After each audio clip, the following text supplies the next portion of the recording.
The NBA Gambling Podcast on the Sports Gambling Podcast Network is brought to you by Shady Rays. Go to shadyrays.com and use promo code SGPN for 50% off of 2 or more pairs of polarized sunglasses. We're also brought to you by our NBA Playoff Survivor Challenge. We're giving away $250 cash and a $100 gift card. Sign up today exclusively on the SGPN app. Welcome, everyone, to the NBA Gambling Podcast, part of the Sports Gambling Podcast Network. It is Thursday, April 13th, currently 11:02 on the East Coast. Here to recap what we saw in the association last night in the play-in tournament games, and we're going to preview the 2-7 matchup in both the Eastern and Western Conference today. But joining me to help me break it down, you guys know him as the voice of the Tennis Gambling Podcast, the WNBA Gambling Podcast, the NFL Gambling Podcast, and of course here on the NBA Gambling Podcast is Scott Studio Reichel. Scott, what's going on, my man? And nothing much. Looking forward to going through a couple of playoff series here with you. I know that yesterday's action was entertaining because both games were actually quite competitive. But overall, playing tournaments so far, if you've been blindly betting the underdogs, you are undefeated on the spread, and I believe you are 3-1 just straight up on the money line. Yeah, two pretty good games last night, though. What do you think? Yeah, definitely competitive basketball. Something that we weren't used to, I guess. Maybe obviously during the last week of the regular season, but we get into these play-in tournaments, the intensity definitely goes up. But yeah, there were great games last night. We could start with the first game and then kind of work our way and recap those games, and then we'll, like I mentioned, we'll get into the 2-7 matchups today. But last night, Chicago Bulls in Toronto take care of business. They advance to play the Miami Heat to determine who will be the 8th seed in the Eastern Conference to take on the Milwaukee Bucks. That game's going to be on Friday night, but last night, like I mentioned, Chicago, they get the come-from-behind victory. I believe they were down by, I want to say 19 or more points in that game. 109, 105. Really, it was a tale of two halves. Toronto looked pretty dominant in that first half. They had I think, a 11-point lead. Yeah, in that first half, Fred VanVleet hit that half-court buzzer beater right before the half that gave the Toronto Raptors an 11-point lead, and then the Chicago Bulls just came out and looked like a completely different team, really led by Zach LaVine in that third quarter and in that second half as well. They outscored the Toronto Raptors 62-47, but I think, Scott, the bigger story last night was the MVP for the Chicago Bulls was maybe off the court and in the stands by the name of DeMar DeRozan's daughter, who I'm going to give her all the credit. Limited the Toronto Raptors to 18 of 36 shooting from the free throw line. They missed 18 free throws last night, Scott. I think that was pretty much the story of the game for me. Yeah, it was. You're looking at the overall stats from a team perspective, and Toronto shot 9% better from three. They recorded 14 more rebounds. They were up by 19, and they lost the game at home. So, yes, it definitely came down to free throw shooting, especially when you saw LaVine have a shot to tie the game. Not LaVine, sorry. You had Siakam with a shot to tie the game late, and he missed 2 of those 3 free throws. It was kind of justice because I don't know how that's a shooting foul on Caruso there, but whatever. Yeah. That's a separate story. But nice job by LaVine. He had 30 points in the second half. He definitely came alive when they needed him to. Besides that, I feel like Toronto's a team that I've roasted all year long because I don't think that they're a well-coached team. I don't think that they're a well-run team, and we saw that on display last night in the fourth quarter, getting outscored 37-24. On top of that, my streak with getting Raptors games incorrectly ended up continuing, as I had the lean to the Raptors, and I also had my lock for the podcast yesterday, which was the under 213, and they put up 61 points in the fourth quarter. Game landed 214. Did hit the dog, though. I had DeRozan not to make a 3 at around plus 115, which got there. But really, the story for me is the fact that Toronto is the team that I kind of thought they were, and I feel like it was a microcosm of their entire season. They had some good moments and some bad moments, but in the end, mostly bad. Yeah, I think when I saw that foul that was called on Alex Caruso, made me scratch my head as well. I don't know in what world that was 3 shots for Pascal Siakam, but I guess it worked out in the favor of the Chicago Bulls because they weren't making their free throws last night. But I think the one thing that also kind of stood out to me, and I think the difference this season has been for the Chicago Bulls, is just the defensive intensity that Patrick Beverly and Alex Caruso brought all game, but more so in that second half, in particular in the fourth quarter, that you even saw Zach LaVine playing some type of defense because Alex Caruso and Patrick Beverly really were forcing turnovers against the Toronto Raptors, which I think was a huge difference. And they were the two players that were getting all the loose balls as well. The 50-50 balls, I guess we can say, last night in that fourth quarter that really kind of propelled them. So I think that was pretty much the story. Like we mentioned, the free throw shooting. I think the defensive intensity that led by Alex Caruso and Pat Beverly that everybody was buying into. So, I mean, you got to give a credit lot to the Chicago Bulls. I mean, they could have gone into that halftime locker room and came out flat in that second half and could have been 1-2-3 Cancun for them. But, give them a lot of credit for fighting back. Zach LaVine stepped up when he needed to. I think he had 14 or 15 points in that third quarter alone. And they gave themselves a chance in that fourth quarter, and that's all you need. And fortunately for the Chicago Bulls, now they're going to head to South Beach to take on Miami on Friday night for that determine who that 8 seed is going to be. Yeah, Beverly didn't really do much offensively. However, he did have the big 3-pointer with Yeah. about 5 minutes to go. So that was the big contribution that he made offensively.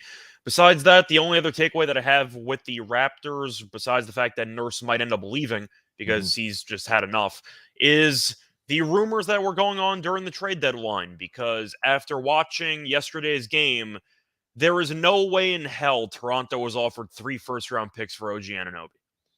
Oh, he played last night? I didn't notice if he was playing Three last night. first-round picks? You're telling me Toronto turned down 3 first-round picks for him? Either you're right and you are a bunch of idiots because you should have taken it, Yeah. or you're gaslighting the rest of the league into giving you 3 picks for OG Anunoby. I like Anunoby. He's not worth 3 first-round picks because he, as you said before, he gives you good defensive intensity. Offensively, he's kind of invisible at times, but that was kind of one thought that I had when you're looking at the main contributors for Toronto. Siakam went 13 of 22. The free throws were a mess. He went 5 for 11, but he still had 32 points and 9 rebounds. Yep. Scotty Barnes at 19 and 10. Van Vliet had 26, 12, and 8. And I've been roasting Van Vliet all year long, but he was actually good last night. Yep. But OG Anunoby went 4 for 13, and he played 42 minutes. So when you're going to claim, he also went 3 for 8 from the line. When you're going to claim that he's worth 3 first-round picks midway through the season, and you put a performance like that, I gotta call the bluff there because I don't think there's any chance in hell a team offered 3 first-round picks for OG Anunoby. Do you?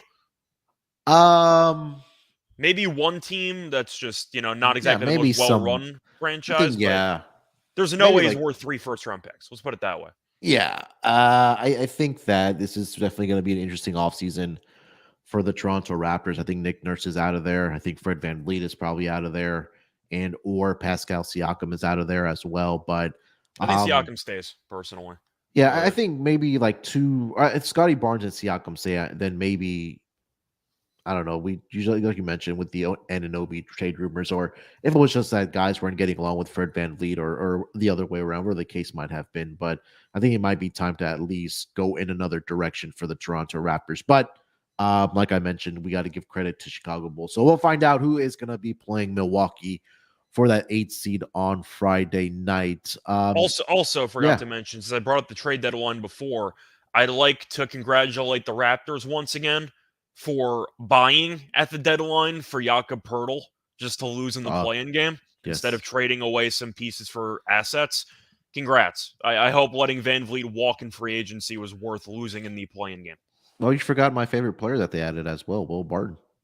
Oh, that's true, of course. Well, they didn't trade anything for him. I don't believe, they signed him. I think that's what I'm saying. Yeah, I think they just signed him. I think they was a buyout with Washington, I believe.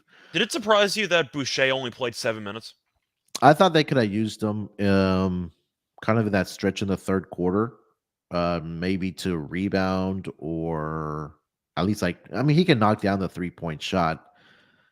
To kind of give a different look. I mean, I don't know. But we know that. No offense to Poeltl, but he had 7 points, 8 rebounds, played 37 minutes. I know defensively he had some moments despite, he had a couple blocks, 5 turnovers, though, 3 fouls. Mhm. But, you're watching the offense and late in the game, and Toronto couldn't score. And a big reason was because Pirtle, for the most part, is an absolute zero offensively when he's not getting a wide open layup. I thought they could have tried. I'm not a big Achua guy. He can shoot a little bit. It Yeah. just felt like Toronto became too predictable offensively, which has been an issue for them for a while.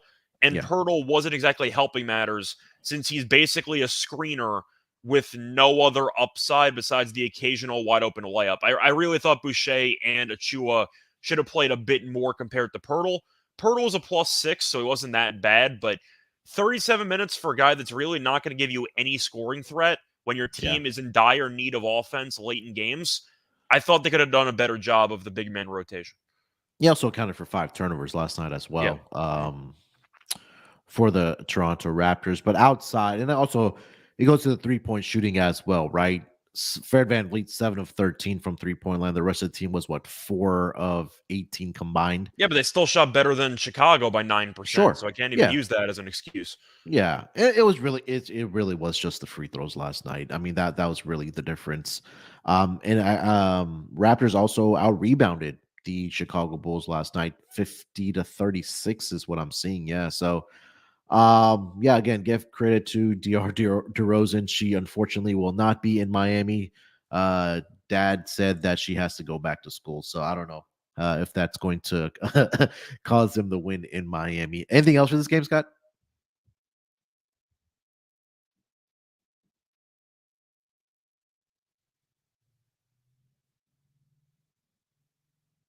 Scott, I think you're frozen. You were Yeah, frozen there for a second. no, I'm back. Yeah, for Okay. some reason, I have like 2 Wi-Fi networks. I have one that's 5G and one that's regular. Mhm. The regular one runs better than the 5G one. I don't know what's happening, but whatever. All right. So let me go to an ad break here, and then we'll recap the Western Conference play-in game from yesterday. So, I talked about it earlier, man. You guys need to get over. It's summertime, man. I know you guys are going to be planning vacations, whether you're going to the beach or wherever the case might be. You need to get some new pair of sunglasses. That's where Shady Rays comes in. Kick off the new year with new gear built to last. Our friends at Shady Rays have you covered from the sun to the slopes with premium polarized shades, customizable snow goggles, and much more. Shady Rays is an independent sunglasses company that offers a world-class product that's just as good as any expensive pair that we've ever worn. Durable frames and extremely clear optics for outdoor adventures. That's not all. Shady Rays offers the most insane protection in all of eyewear. Every pair of sunglasses is backed by the lost and broken replacements. If you lose or break your pair, even on day one when you get them, they told us they'll send you a brand new pair. No questions asked. Wear Shady Rays with confidence because they have your back long after your purchase. With Shady Rays, you can look good and feel good. To date, they have donated over 20 million meals to fight hunger with Feeding America. And if you don't love them, exchange them for a new pair or return them for free within 30-day window period. There's no risk when you shop with Shady Rays. Their team always has your back. So exclusively for our listeners, Shady Rays is giving away their best deal of the new year. Go to shadyrays.com and use promo code SGPN for 50% off of 2 or more pairs of polarized sunglasses. Try for yourself the shades rated 5 stars by over 200,000 people. And guys, we're holding a playoff contest for the NBA playoffs. It's the NBA Survivor Challenge. Make sure to check out our NBA Playoff Survivor Challenge. It's completely free to enter. The winner gets $250 in cash and a $100 SGPN gift card. It's exclusively on the SGPN app. All right, Scott. Shifting over to the Western Conference yesterday, I think this was another great game that we saw between the Oklahoma City Thunder and the New Orleans Pelicans. Pelicans take the home loss. Thunder come out and take care of business. They get the victory 123-118 over the Pelicans. They were led by their 2 young stars in SGA, who finished the game with 32 points. He was 11 of 22 from the floor. And also Josh Giddey with a near triple-double last night. He chipped in with 31 points, 10 assists, and 9 rebounds for the Thunder. And Lou Dort really got this offense out to a fast start in that first half. I believe, I want to say he had 20 points in that first half, if not more, but he finished the game with 27 points, 8 of 14 from the floor, 4 of 8 from 3-point land. And the Pelicans, outside of Brandon Ingram, I thought were a little underwhelming. I know a lot of criticism has gone to CJ McCollum. He did not have a great game either. He was only 5 of 15 from the floor, 1 of 5 from 3-point land. Trey Murphy got up 16 shots last night, 6 of 16, 4 of 10 from 3-point land. And Herb Jones, 7 of 16 from the floor, 20 points for him. But when you give up 123 points, Scott, to a Pelicans team that was really good, at least defensively, after the All-Star break, I know they didn't play a lot of quality opponents. When you give up 123 points, you're not going to win a lot of games here, Scott. Yeah, but on the other hand, you're looking at New Orleans, and if I told you going into the game that Herb Jones and Trey Murphy would combine for 41 points, you'd assume they won the game. I mean, Herb Jones had 20 points. And now I know that he had the really bad inbound turnover to officially ice the game. Yeah. They needed a half-court shot anyway, down 3. I'm not going to say that New Orleans would have tied the game anyway. But Ingram played well down the stretch. I know he missed a big free throw there, but he made a couple big shots anyway, so I'll give him a pass. I've roasted McCollum on the show for a long time. I believe when we initially broke down the trade to New Orleans, I said straight up I didn't think it would move the needle that much because I don't think McCollum's that good. And they made the play-in last year, and they ended up making it into the playoffs last year, and McCollum was a pretty good piece temporarily. This is who he is. He's a high-volume shooter who's not very efficient, and I've called them out on it for years. And once again, it was one of those trades between them and Portland where I said no team really won, per se, and I basically gave both teams a C at the time. Nothing's changed. McCollum is a guy who I think is a highly overrated basketball player. I don't think he's a winning basketball player. And what really was the nail in the coffin, even though the game was still in the balance, Ingram had made like 3 or 4 straight shots down the stretch. He was cooking.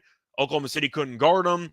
And then McCollum takes a fadeaway 3-pointer at the top of the key when Ingram was really just a matchup nightmare for OKC the entire game. And McCollum just kept settling for bad jumpers the entire game, and he couldn't make a shot. And I feel like that was really a big reason why the Thunder were able to get back into the lead late in the game, was because McCollum bailed out that Thunder defense on a couple of possessions by taking some really bad shots when Ingram probably should have taken 90% of the shots down the stretch. Yep. Yeah, I think that for CJ McCollum, he's at best a 3? third. Yeah, that's what I'm saying.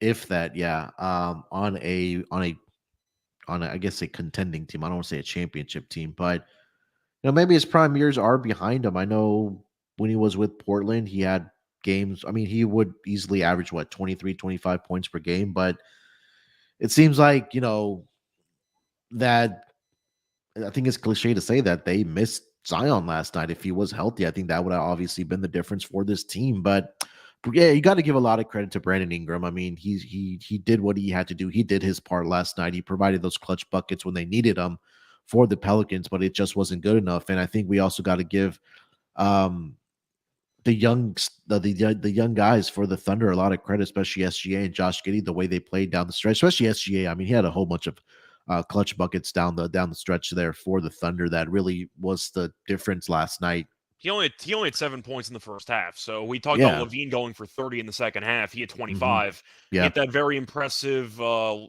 couple layups there that were contested in the fourth quarter. Hit that running floater late in the final couple minutes. So he had himself a great game. Dort was very good. I know Williams, either one, was pretty solid there down the stretch. I know Jalen Williams with a Y only had 8 points, but he was a plus 20 on the floor, and he had that big 3-pointer there in the fourth quarter as well. Finished with 8, 8, and 8. It just seemed to me that OKC was fearless. It seemed like they went into the game and said, we don't really care. We're not supposed to be here. Let's have some fun with it. And they won the game. And I'm trying to think of any other takeaways that I really had down the stretch. I already gave my McCollum piece, but I know Valanciunas got injured.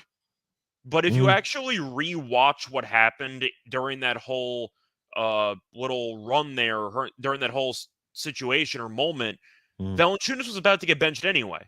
You Yeah. saw Hayes at the scorer's table getting ready to check in for Valanciunas, and Valanciunas ended up getting injured, and they pulled him anyway. Mhm. Can you explain to me why Willie Green was rushing to get Jackson Hayes in the game for the final 7 minutes of regulation? Because that was really the story of the game for me and what decided it. I know that Shea made a couple big shots. I mentioned McCollum and everything.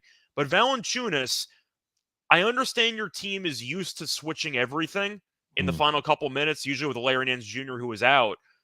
Under no circumstance should Valanciunas have left the floor in the fourth quarter. I don't know how you were going to sub him out. Now, I know he got injured, so he probably would have been subbed out anyway. But once again, I don't understand the thought process of taking out Valanciunas, who was a force. He had 16 points, 18 rebounds. OKC couldn't stop him. Yeah. Why were you trying to rush him out of the game with 6 or 7 minutes to go? Yeah, I think that was the biggest head scratcher for me last night, as well as that first quarter. I mean, he was just dominating on the board. He had like what 8 rebounds within the first like 5 minutes of that game. Yeah. And he was pretty much, I don't want to say it was pretty much the offense, but he was at least a difference where they got out to I think a 7 or 8 point lead before OKC made a run in that second part of the first quarter. Where he was getting those offensive rebounds, whether he was putting it back up or kicking it back out to create another second chance opportunity. And I was kind of scratching my head as well as like why he wasn't in the fourth quarter, especially down the stretch And of the game. once again, I'm aware that he got hurt. So the decision was Yeah, kind of but taken out of his hands. But if yeah, you rewatch the play where he got hurt, mhm, Hayes is already at the scorer's table. yeah, Valanciunas was going to get benched for the final 6 or 7 minutes of regulation, regardless of yeah, the injury. The injury was just the official, he's not playing again. But if you rewatch it, Hayes is already at the scorer's table. So yeah, Valanciunas was done. I mhm, don't understand that thought process. It didn't matter in the end because he wouldn't have played the final couple minutes anyway. yeah, But I don't understand the idea of Willie Green choosing to bench him before the injury took place in the first place. yeah. Yeah, I mean, I couldn't answer it for you either, but I think yeah, we just got to give credit to OKC. They just went in there, messed around, and got the victory. But yeah, I think there's going to be more questions now for the Pelicans going into this offseason on What do? You just I pray that. Zion actually plays games? I don't know what you're supposed to do. But what is the thought process if you're Brandon Ingram? Just Like being I tweeted tired this of out. waiting around for your other guy to show up half the time? Yeah, and then like this was my first thought after the game was over. Like Brandon Ingram had a great game last night, Yeah. and I tweeted, I was like, he's wasting his talent right now in New Orleans. I think that he could be a difference for a team that's a contender. And if you added a guy like Brandon Ingram, you could probably make yourself a championship contender. I I think think that's the what do difference you of think Ingram is on a title team, though? Do you think he's like a bad 2? Do you think he's like a very, very good 3? that's the range, right? Obviously, for Ingram, he could be a lower tier 2 guy, but probably one of the best threes I on a think for team. me, the main issues with this team, besides the fact that Zion, of course, can't stay healthy, you're looking at the bench, which they really don't have. And Mhm. I'm aware that Alvarado is injured, and he's one of their most important bench pieces. Yeah. And they were missing Larry Nance Jr., who I'm not a fan of, by the way, but they Yeah. still were missing him. You're looking at who played any minutes on the bench yesterday. Hayes played 18 minutes. He was pretty decent last night. It was a complete non-factor when he got subbed in the fourth quarter. You Yeah. had Josh Richardson, who was surprisingly okay. He Meh. had a cheap Yeah. shot to get his groin, but overall he had a decent game. Yeah. Najee Marshall played 9 minutes, had 2 points. Okay, sure. If you want to use Najee Marshall in a win or go home game, be my guest. But then you had Kyra Lewis, who played 5 minutes. Sure. They don't have a bench. Yeah. And you're looking at everything else they need to do. I think they need to trade McCollum because McCollum clearly is delusional on what his role is, on what he thinks is winning basketball. And it's an issue with a lot of players around the league that I've criticized ad nauseum. Players think that a lot of players in the league have a lot of confidence, which is Mhm. good. Yeah. But there's a difference between being confident and being delusional. And there are a lot of players who think they are so much better than they actually are and think that they need to carry their team to victory when they're arguably the third or fourth best player on their team. Yeah. For McCollum, less is more. I would have rather have seen Ingram take pretty much all the shots down the stretch. Yeah. I think Murphy should get more shots. I know he had 16 last night, but he was pretty solid. Yeah. And Valanciunas was pretty good. Herb Jones can't really shoot, but he was effective last night. I think McCollum and Ingram, as far as I'm concerned, cannot coexist because McCollum will always feel the need to take more shots down the stretch since Ingram's going to take more shots than him.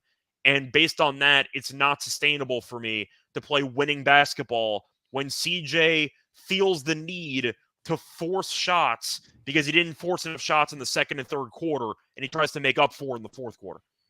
Yeah. I mean, I would cringe every time Herb Jones was jacking up those 3-pointers in the first quarter. I know that he can knock it down, but He went 1 for 5. Yeah. He made a big one in the fourth, but still, he kept knocking him away and he couldn't make it. Yeah. So again, we'll find out what happens in the offseason here with the New Orleans Pelicans. Obviously, what would you do though? You just paid Zion, so you're screwed. You're screwed with Zion right now. But if I'm Brandon Ingram, I want to get out of there. You got to try to keep him. You can't get rid of Ingram because he's proven that he's talented enough, and you can pray that if him and Zion are together, you can beat anybody in a playoff series. Yeah. CJ, I think you have to trade.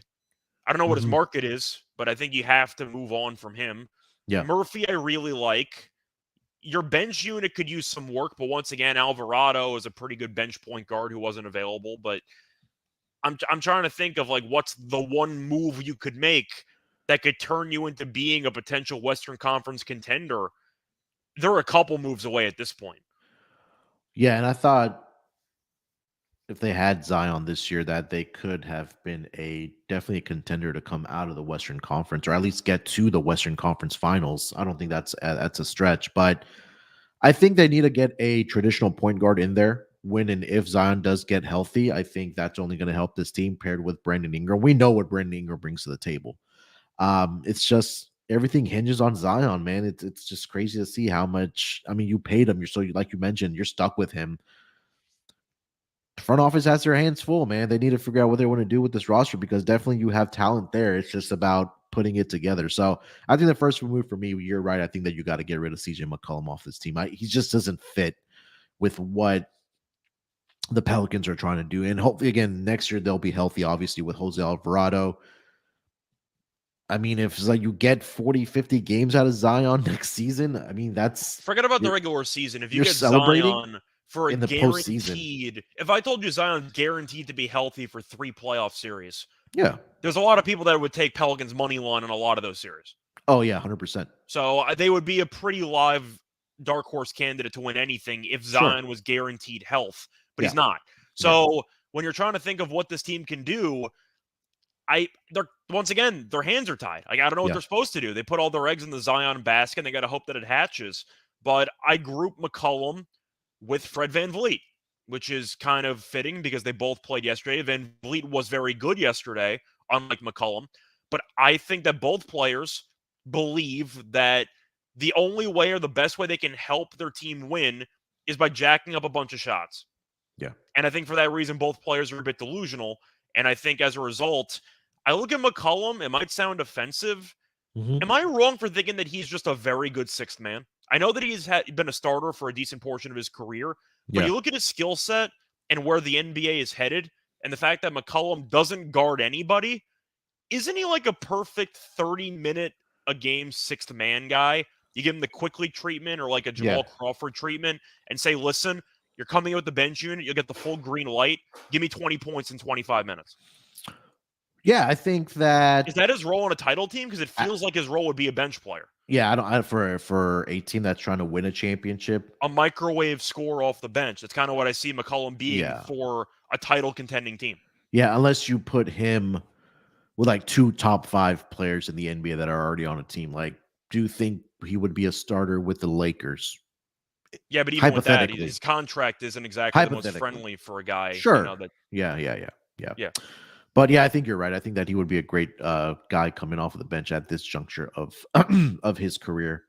Anything else from the Pels and Thunder last night, Scott? I know you guys, or we'll dig into the last 2 playing tournament games. I think tonight or tomorrow. Yeah, a couple brief points. First things first, Shea is already better than Paul George, so you can evaluate the trade accordingly Yeah. based on that fact. Do we agree on that, by the way, that Shea's better than Paul George right now? Right now, yeah, of Yeah, course. so I'm just going to throw that out there.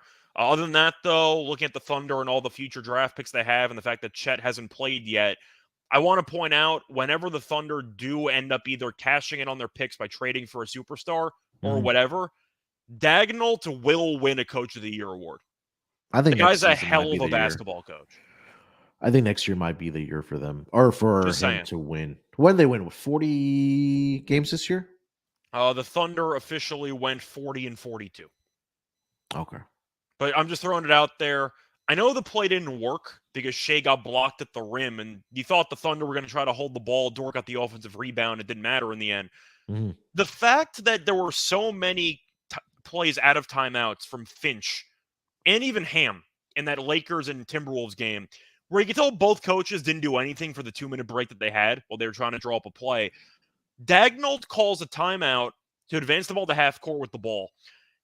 They got Shea Gilgeous-Alexander going downhill with Mhm. a free layup at the rim. Once again, it was blocked. Very good defensive play by Richardson. But Yeah. the point is, they drew up a play, and they got their best player, one of the best slashers in the entire league, a free run at the rim on a single out-of-bounds play. Yeah. Dagnall can coach. That Oh guy's yeah. a hell of a coach. I'm just going to say, that was one moment where I'm looking at it going, I don't know how many coaches would have gotten the ball, A, in their star players' hands, Mhm. B, downhill, doing something that no other coach would have expected them to do. Yeah. And once again, Shea had the layup blocked. But the principle in itself, they got their best player the ball with a chance to maybe hit a game-winning layup or, a dagger layup. Yeah. How many coaches draw up a play that well that runs so fluidly in that situation? Because that was a perfect play call. Yeah, it was. I mean, like you mentioned, I think we've talked about this during the season as well, that we all agree that he's a really good head coach. So look, the future is definitely bright for this Thunder team, right? You have a superstar. I'm gonna go and classify him as a superstar player in the Yeah. SGA. You have Chet Holmgren that's gonna be back next season for this team after he suffered the injury in the Pro-Am league that he played in. But this team has pieces, man. They have Josh Giddey, you have SGA, you're gonna add Chet next year. We have all the draft capital that was, flashing on our screens last night when we were watching this game. So it's going to be, if you're an OKC Thunder fan, I don't know how many there are, but if you are one, you definitely have to be really excited about where this team is at right now and where they are headed in the future. So, yeah, we'll talk a lot about these teams and off-season moves in the future in the off-season for the Thunder team. But right now, they have an opportunity to go into Minnesota, get the victory, and get into the playoffs to play the number 1 seed, the Denver Nuggets, in the Western Conference. For All the right. record, if Yeah. OKC does win that game, I Yeah. will blindly bet Jokic triple-double in every game. Oh, yeah. Just for the record. Just going to get that out there. All right, guys, before we do our the 2nd seed and 7th seed playoff betting preview here, let me tell everyone about Sword Vitality. Self-care is cool. Self-care is manly. Be proud of taking care of yourself. 40% of men are affected by impotence at the age of 40, and nearly 70% of men are affected at the age of 70. Stop buying those highly suspect pills in the gas stations, and you don't have to hide those blue pills in your sock drawer. You manscape, but do you also take care of the plumbing? Sword Vitality helps you increase your blood flow in ways that help you thrive as a man. And if it's time to become a Sword Vitality man, if you haven't experienced erections in the morning lately, there's really 3 main benefits for you using Sword Vitality. You increase blood flow in ways that help you thrive as a man in the bedroom, and Sword Vitality can help increase your stamina. You don't have to hide it. You can be proud of it. So unsheath your sword. Visit swordvitality.com and use promo code SGPN for a nice discount at checkout. That's swordvitality.com using promo code SGPN. And we're also brought to you by Talkify. Life is full of what ifs. So, what if you try something new when it comes to dating? You haven't had luck, haven't had a lot of luck, maybe going through the apps that you're on, meeting someone mutually through a friend of yours. It's just not working out for you. Talkify is a new way to meet other serious singles. What if they help you find what you're looking for? Are you having a hard time, like I mentioned, meeting great people to date? Why do you keep trying those same methods over and over again if you're just setting yourself up to fail when it comes to the dating game? It's time to say goodbye to swiping and bring back the human touch dating with Talkify. Confidence is key. We know that when it comes to dating, but if you're struggling to find worthwhile connections, it can be difficult to feel your best when meeting new people. With Talkify, you feel confident that you're meeting someone special who was just picked for you. Talkify is the country's #1 modern making match service that is designed to help you achieve relationship success. The trusted compatibility specialist hand selects successful and compelling candidates so you can date consciously and productively. So here's how it works. The Talkify matchmakers meet with you to learn about what you're looking for in a partner. Then they'll select and screen potential match candidates for you, doing background checks, video interviews, and asking those awkward and tough questions that are, sometimes hard to talk about on those first dates. From there, your matchmaker plans your dates, your introductions, and handles all the communication for you, creating a safe and stress-free dating experience. Talkify is committed to finding your match. 80% of clients met their person within the first 12 matches. So right now, Talkify is offering our listeners 20% off when you become a client at Talkify.com/SGPN. That's TAWKIFY.com/SGPN for 20% off when you become a client. Again, Talkify.com/SGPN.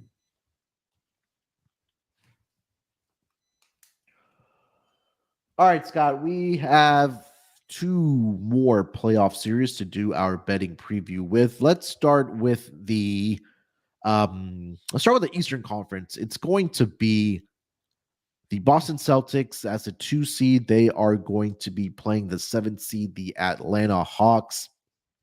And I'm currently seeing the series prices for this matchup in the Eastern Conference at, let's see here, Boston Celtics minus 1,000 to win this series. Atlanta is plus 650 to win the series. Series spread right now, I see the Boston Celtics minus 2.5 games at minus 165. And then Boston in a sweep at plus 230. But Scott, Boston, Atlanta, what are you thinking about this series? And does Atlanta have a chance to upset the #2 seed in the Eastern Conference? Anything's possible, but in reality, no. I think Boston kills this team. I think they win either 4 or 5. I think it's pretty set in stone in my eyes that Milwaukee, no matter who they're playing, and Boston win in 4 or 5. I just think they're that much better than every other team in the conference. But you're looking at Atlanta, and people are going to be tempted. They looked very good their last game out. We see this all the time. You have a team in the play-in that looks good, and suddenly people think that they're live to win anything, and they get buried every year. And it never changes. And yes, Atlanta did look good. Having said that, we've roasted Miami for the entire year. I was very early to being anti-Miami. I think I started talking about that a month into the season. And I said, I don't think the team's very good. And nothing's really changed there. But the big reason why I think the Celtics are going to be able to have success against the Hawks were able to beat the Heat because they dominated on the boards. We saw Capella have 21 rebounds. They had a bunch of offensive rebounds. I believe they out-rebounded Miami. Was it 61-39 in that game? Yeah. 63-39. Mm-hmm. That's not going to happen against Boston because Boston has forwards that can rebound. Robert Williams is great defensively, and he can also rebound as well. I just don't think Atlanta has enough defensive options to deal with Jaylen Brown and Jason Tatum. And I think because of that, they're going to really struggle to guard anybody. And I think that if you're arguing about, Trey being able to go for a couple masterclass games, maybe, except for the fact that Boston has a lot of good perimeter defenders who I think can make life difficult for Trey. Simply put, Atlanta is still not a very good team. We just know Miami's not a good team either. Yeah. So I'm not going to overreact to it. Boston is a significantly better team than Atlanta. I don't think it's close. I think Boston wins in 4 or 5. Yeah, I think that, when we talked about the Eastern Conference, it was just really that there was 2 teams that just really separated themselves this season. You can argue 2.5 because some people were arguing for Philly, but I was never on board for that. Yeah.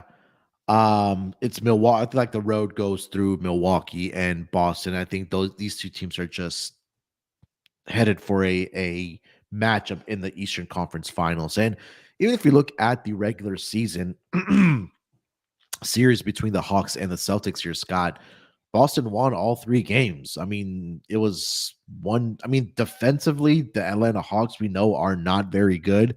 In all three of those games this season against the Atlanta Hawks, Boston put up a minimum of 120 points. They won 21-14, 134, 125, and 126, 101. I know they did a fantastic job of rebounding the basketball against the Miami Heat. But when you're going up against a team like the Boston Celtics, that, I mean, obviously Jason Tatum, one of the better players in the league, easily, I think, a top 7, top 8, top 10, I think, player in this league, Jaylen Brown. I mean, this team is, I think, with the experience that they had last season, making the run to the NBA Finals, I think obviously they'll be hungry to get back to the NBA Finals and win it again. If they can beat Milwaukee, we'll see. But I just think, They need Robert Williams to stay healthy. If yeah, Robert Williams stays healthy, I actually think they got a good chance to beat Milwaukee. I think that would be a potentially a 7-game series again. But yeah, Robert Williams is so huge to what that team wants to do, just identity wise. mhm, And assuming he stays healthy for 4 or 5 games in this series, he's going to destroy every single layup that Atlanta tries to put up there. And I don't think they have a backup plan. yeah. What I mean, I again, the odds are indicating it's a minus 1,000 price, but outside of injury, what do you think Atlanta has to do to pull off this upset, or even if that is possible? Like, what has to go right for them in every single game that they have to win against Boston? Well, in today's NBA, if you shoot the lights out from 3, you got a shot to beat anybody. So if Bogdanovich hits a bunch of threes, Sadiq Bey hits a bunch of threes. In reality, though, I'm going to stick with the superstars. I think if Atlanta pulls off the upset, Mhm. it's going to sound insane because I think the odds of it happening are insane. They need Trey and DeJounte to average roughly 60 points combined per game. Yeah, that was going to be in my house, like 30 each or like 60 combined. Yeah. Like 60 combined, maybe. Mhm. But once again, you just said Boston scored 120 in every meeting. Yeah. I don't think Atlanta can stop them. But in such an unlikely situation where they pull off the upset, they need Trey and DeJounte, not or. They need both to go Yeah. nuclear. Yeah. All right. So I think that we're both in agreement that Boston should take care of business here. I think they might sweep. But Yeah. So let's talk about that then. So for the sweep right now for Boston, it is plus 230, like I mentioned. The favorite right now is for Boston to get this done in 5 games at plus 190. Obviously, we're not going to lay the minus 1,000 price here. But anything that entices you as far as a serious spread or a serious double play or number of games, anything you're looking at? I do want to ask you though, do you have the number in front of you what the under 5.5 is? It's going to be juiced. I'm just curious how juiced it's going to be. Under 5.5 is minus 170. I think I'd rather take the 170. Like I'm trying to think because I'm really torn between 4 and 5, and the odds are close. Mhm. So I feel like if you're talking about what to expect in this, if you can find a group or a grouping where you can get the Celtics in 4 or 5, it would be less than 170 because in theory it takes the possibility of the Hawks winning in 4 or 5. So maybe that would be like minus 150. Yeah, Maybe. yeah. I'd rather take that. I think Boston wins in 4 or 5, but if I had to pick one, I'd probably lean to the sweep. I'm really not sold on Atlanta, but for the sake of what I think is going to happen, I think Boston wins in 4 or 5. Yeah, minus 2.5 is at minus 165 on the series spread. So I think what you're saving, 5 cents there for them to win in 5 and then in a Pretty much, sweep. yeah. Yeah. So you said 165. I'll take that. I Yeah. think that even though it's juiced, it's worthy of being juiced. Yeah. And a reminder, a play-in team has never won a playoff series. And furthermore, a play-in team has never made it to a game 7 in the first round. Yeah. I really did. I mean, I honestly didn't dig too much into this matchup. I just thought Boston was head of or better Once than again, the do you Atlanta think Hawks. Atlanta is a good team, or do you think Miami is worse than a lot of people thought who potentially don't listen to this podcast? No, but it just goes back to the point of what you mentioned that everybody gets hyped up, or at least the general public gets hyped up that, oh, Atlanta looked really good against this Miami team. And, now they could put the 2 seed Boston on upset alert. I don't think that's No, going they to can't. happen because No.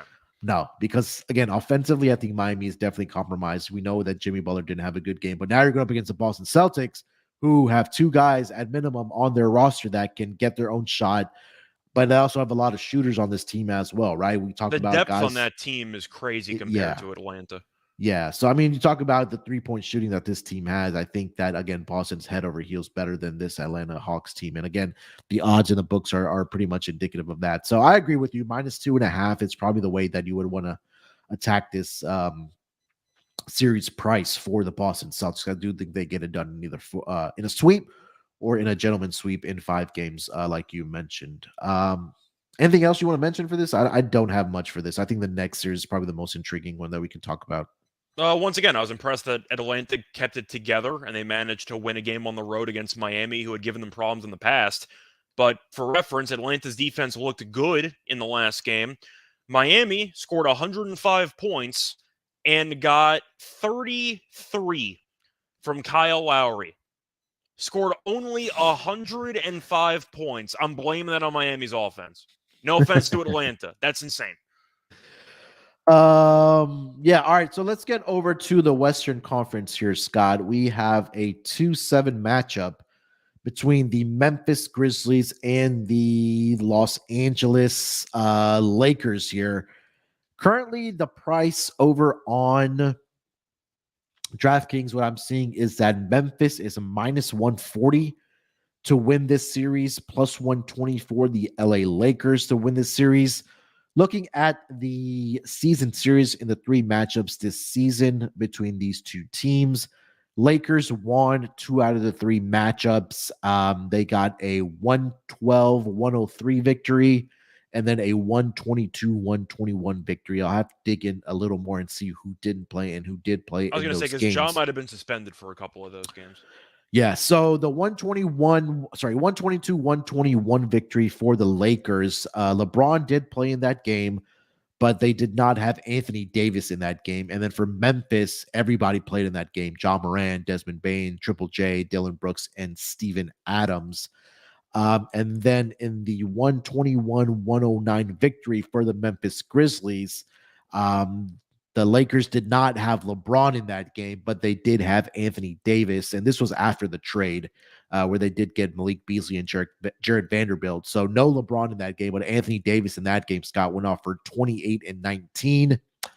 And then the latest matchup was the March 7th matchup where the Lakers won 112-103.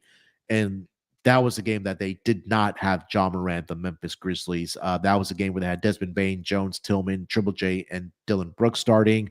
And also no LeBron in that game as well for the LA Lakers. And that was the game, Scott, where Anthony Davis scored 30 points and grabbed a casual 22 rebounds in that game for the LA Lakers.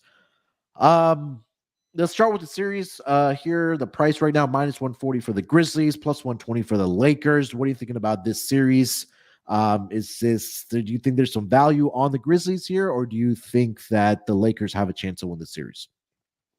I think that this price is laughably bad.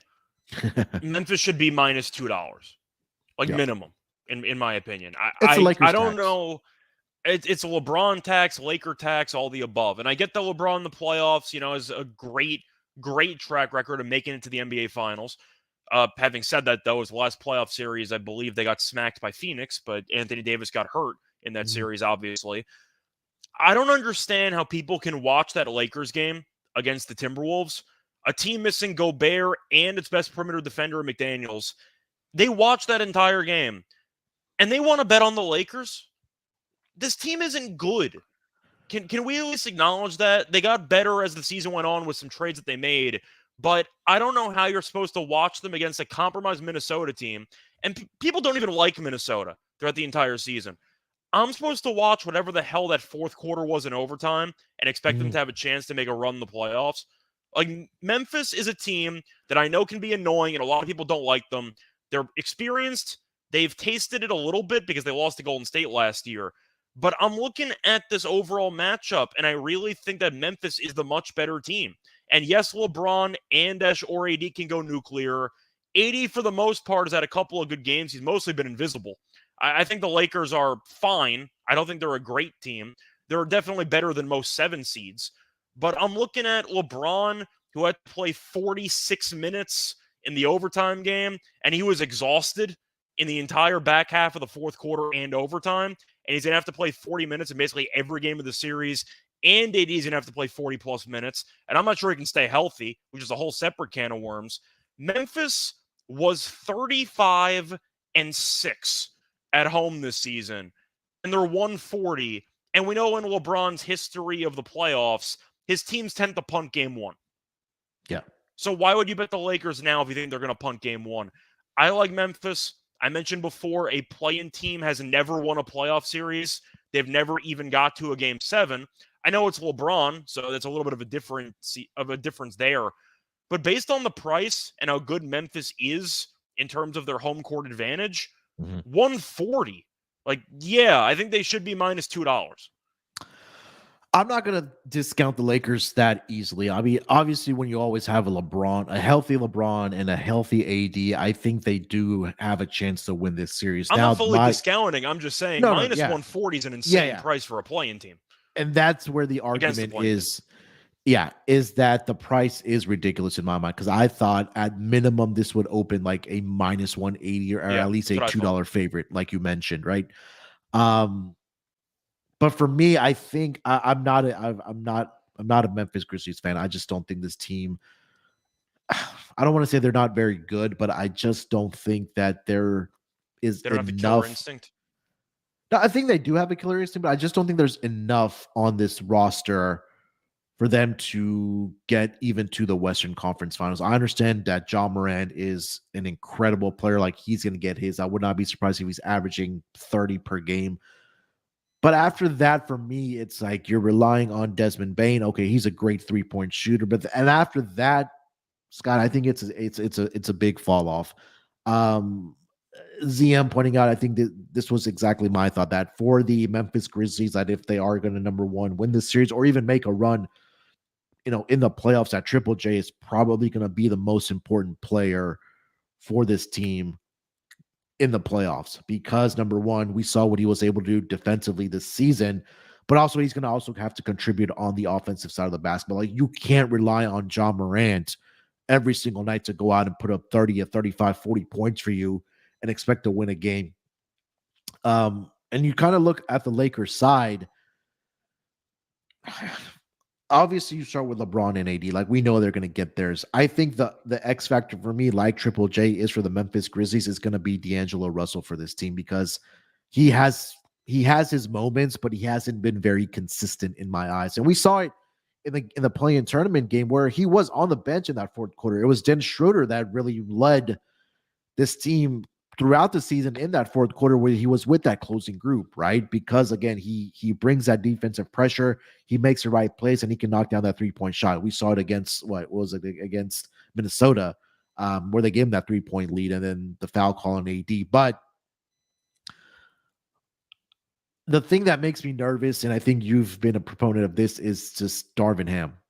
Like, I think that's the part that does make me nervous about the Lakers, because some of his rotations are questionable, I guess we can say, a lot of the times. But I think this could be a competitive series. Would I be surprised if Memphis wins? No, but I'm definitely going to give Lakers a chance to win this. I do think that obviously when you have two of the top 5 or top 6, top 7, top 8 players, wherever you see it there in your eyes, you're always going to have a chance.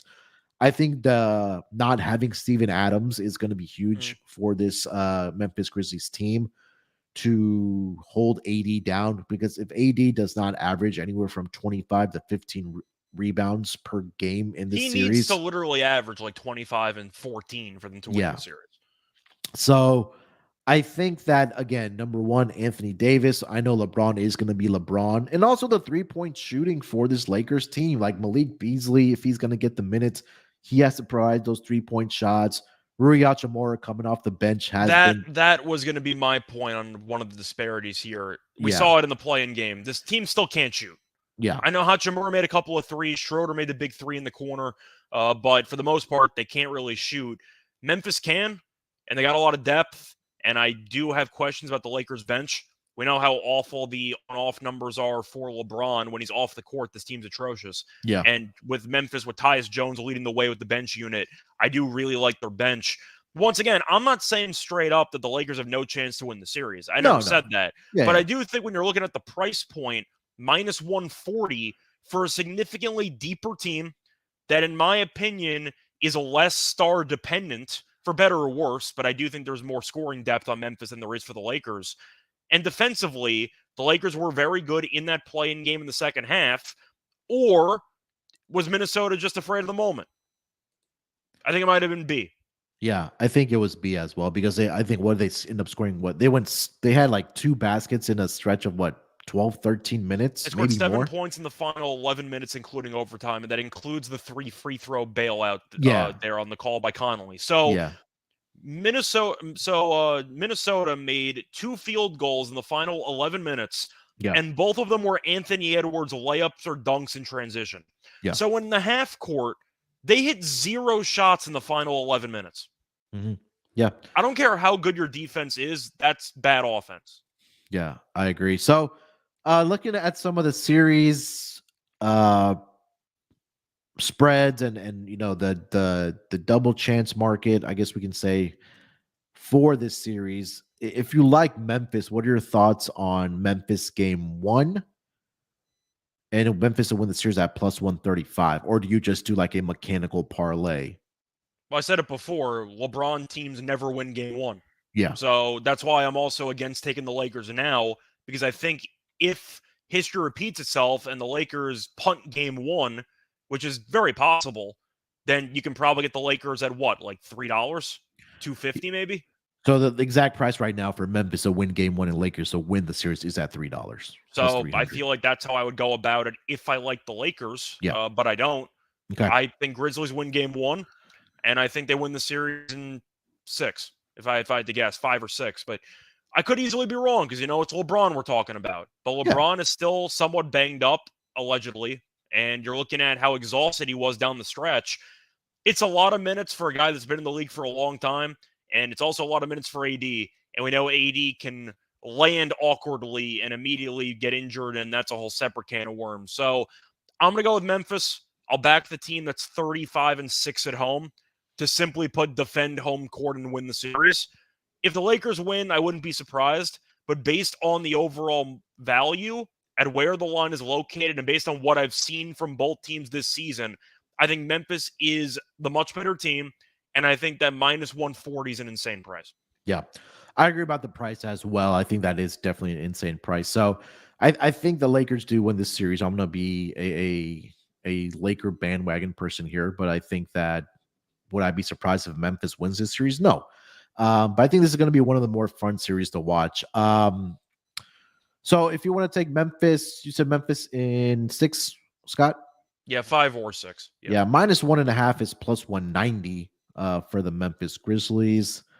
And then looking at the total number of games, where did it go?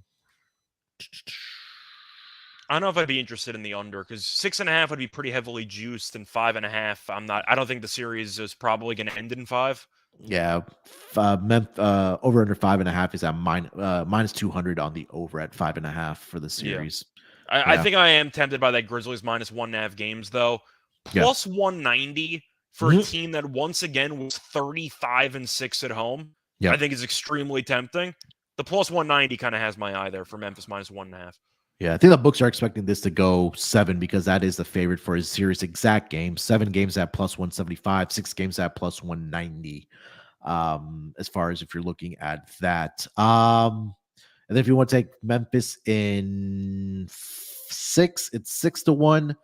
And then Memphis in 5 games is plus 550. So some pretty good prices there if you think that Memphis does get this done in 5 or 6 games. Anything else for this series, Scott? I'm trying to think of what else I actually would consider taking. I'm trying to think if do they have official like points per game averages available? Yeah, that's exactly what I was looking at. So I don't see anything for any LA players though. Okay, because I or would Memphis blindly players. consider Davis rebounds, obviously, maybe Yeah. points. You can argue LeBron points as well. I don't know who on the Lakers can stay in front of Ja, and I don't think anybody can, Mm. which is another reason why I think the Grizzlies have a good chance in the series. It's just because of the fact that if we're talking about LeBron and AD being unstoppable, I don't know who's supposed to stop Ja between Austin Reeves, Dennis Schroeder. MVP Austin Reeves. I was going to say, but you have those two and D'Angelo Russell. Have fun trying to stay in front of Ja. Like, I don't think there's a right answer here. And once again, I think Memphis should, keyword should, outshoot the Lakers pretty significantly from three Yeah. throughout this series. Mm-hmm. There's a lot of variables that LeBron and AD are going to have to overcome. And I just think that's a lot for two guys to handle that have been battling injuries for the last couple of months. Is Jared Vanderbilt quick enough on his feet to stay in front of Ja Morant? Maybe, but with today's NBA, you're constantly running pick and rolls with everybody anyway, so they'll find a way to get your weakest defender on Ja no matter what. Yeah. I just don't think the Lakers have enough good perimeter defenders to actually stop Memphis's backcourt. I really just I'm looking at what lineups you'd use if you're the Lakers. Mm. How many, let's just say above average, how many above average perimeter defenders do the Lakers actually have? I'll say Vanderbilt 1. Okay. And Vanderbilt, you can argue, is going to spend a lot of time in the paint, but still. Okay. Yeah. Schroeder, maybe Just saying. 2.5. I would put You could the say number LeBron in theory, but Yeah. LeBron defensively, I don't think he can stay with Ja at the stage in his No, career, no, in my no, opinion. no. Yeah, I'll put like the number at like 2.5 for the Lakers, but I think it'll be interesting so that what the game plan for Darvin Ham is going to be for Ja Morant in this series, and then also what Taylor Jenkins' plan is going to be. Obviously, I think Triple J is going to match up on Anthony Davis, but if he does get him into foul trouble, because we know he does foul a lot, Triple J. And then after that, I think what Xavier Tillman matches up. But I'm just saying, ZM's mentioning a couple of guys. He said Reeves is a solid defender. I think Reeves is fine as a defensive player. Is he athletic enough to stay in front of Ja? Probably not. And yes, you can argue AD is going to sit in the paint and AD is going to block shots. But once again, since every NBA team spams pick and rolls, AD's probably going to be dragged away from the basket. Yeah. So I don't really see any answers to the Lakers defensively for Ja, unless you just dare him to shoot threes. And even with that, Ja's seen it before. You're just going to give him extra room to get a rolling start to the rim. I think the Lakers defense doesn't exactly match up well against Memphis in this series. So then in your eyes, what, before we get to some lock and dog here, what has to go right, or what is going to be the determining factor for the Lakers to win this series? And then same question for the Grizzlies to win this series. For the Lakers, it's kind of this. It's not the same extreme as I mentioned with the Hawks, because of course the Celtics are much bigger favorites against them. But it's the same idea. They need their superstars to go crazy in every game. Okay. They need LeBron and AD to average. I'm trying to even think here. You need LeBron to basically average 30. You need AD to probably average like 25, mixed in with 15 rebounds. So can we agree that if the Lakers are going to win the series, they need LeBron and AD to combine for, let's say, 55 per game with what, like 20, 22 rebounds per game? I think that's definitely achievable for those two guys. For me, for the Lakers, just what are you going to get from the other guys, like outside of LeBron and AD? Like, what are you going to get from D'Angelo Russell? What are you going to get Reeves from Reeves? I think Reeves is going to be great in this series. I really do. He's been solid in that second half of the season for the Lakers. But guys like you mentioned, D'Lo, Schroeder, Malik Beasley, if he does get minutes, like Troy Brown, Rui Hachimura, those guys, like what are you going to get from those guys in this series to, number one, I think for more importantly for me, step up defensively against the Memphis Grizzlies? Because again, I know that when it comes down to clutch time, that it's going to be the Anthony Davis, it's going to be Dennis Schroeder, Anthony Davis, and LeBron. Like those three guys are going to be in the closing lineup for sure when it comes down to that fourth quarter.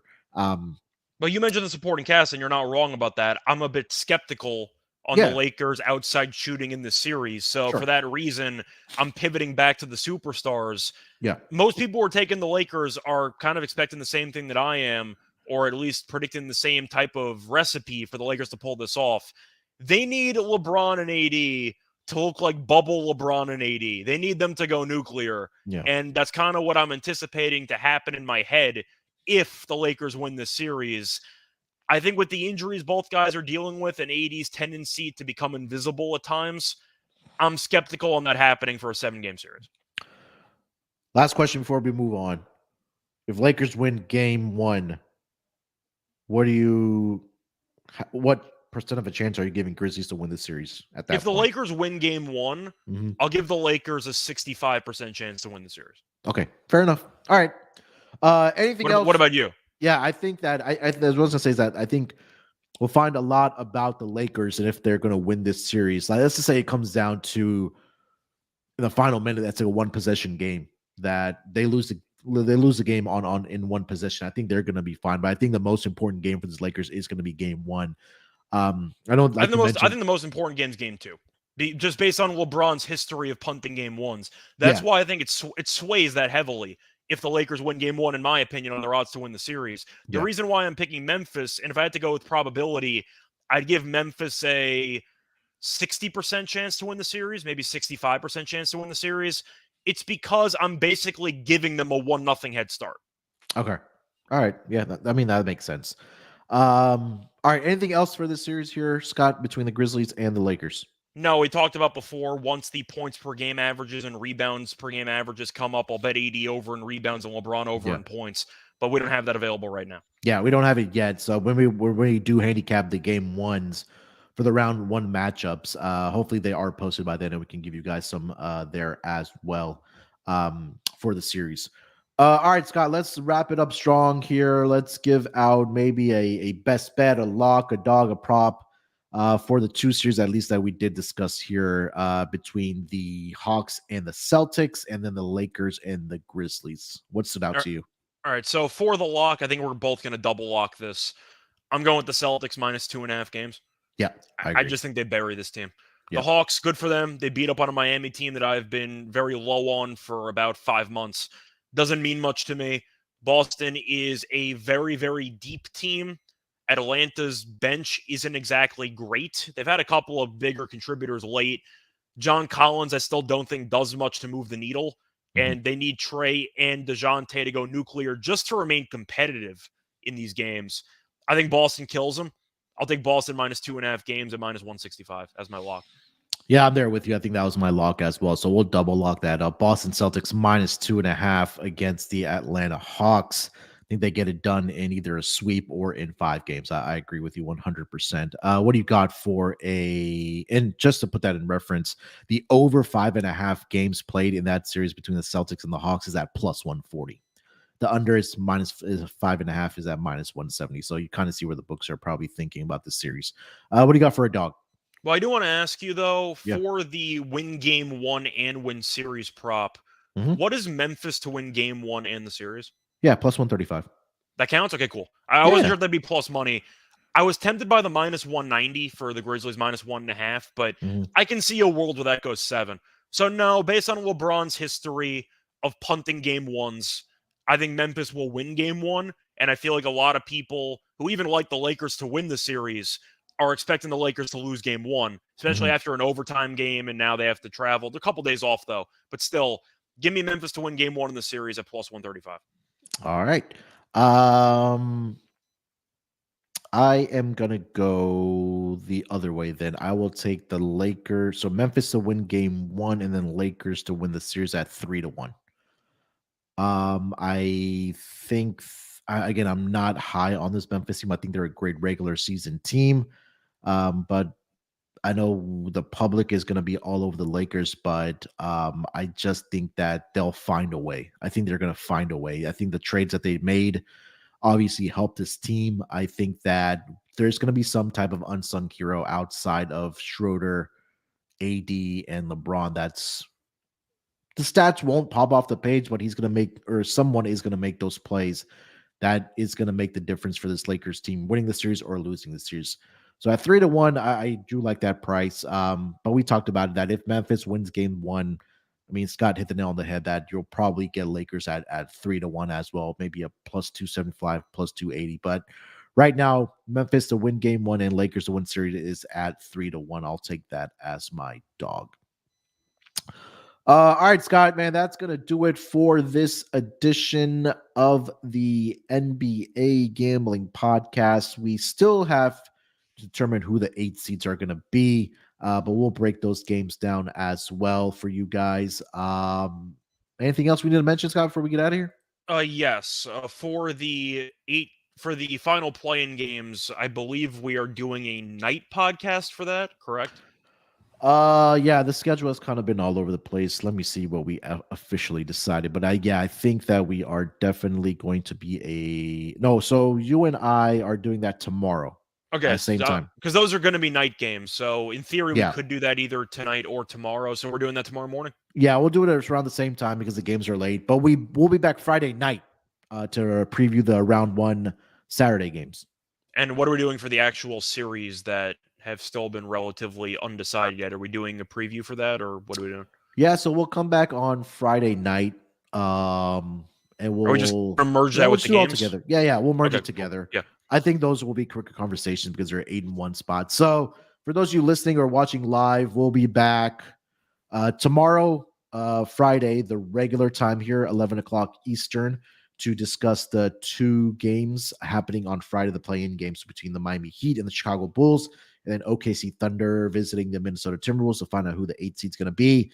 And then Friday night, we'll tweet it out what time we'll come back, and we'll preview the game 1s for Saturday, and then we will touch on the 8-1 match or 1-8 matchups in their respective series for the Western and Eastern Conference. So, spoiler, I don't think we're going to be taking the 8 seed to win in either of those series.